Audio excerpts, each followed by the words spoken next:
Hi, my name is Kathryn Carpenter, and I'm here to present to you the Planning Spaces for Translanguaging portion of this seminar.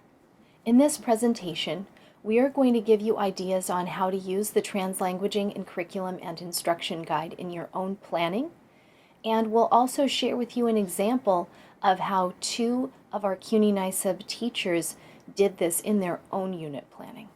First, we're going to start with ways in which you can use the guide.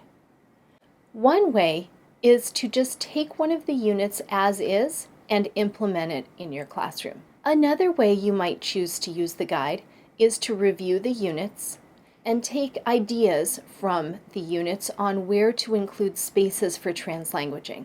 A second idea is to use part 2 of the guide and choose one or more translanguaging strategies to implement in your own classroom.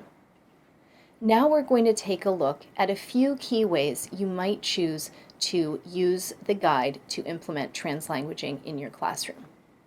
Let's turn to page 34 of the guide and go back to the communities unit that we looked at in our initial presentation.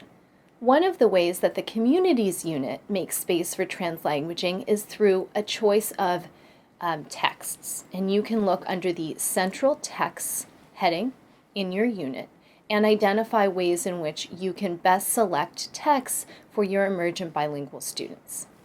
Another way in which you can use the guide is to look at the performance task details.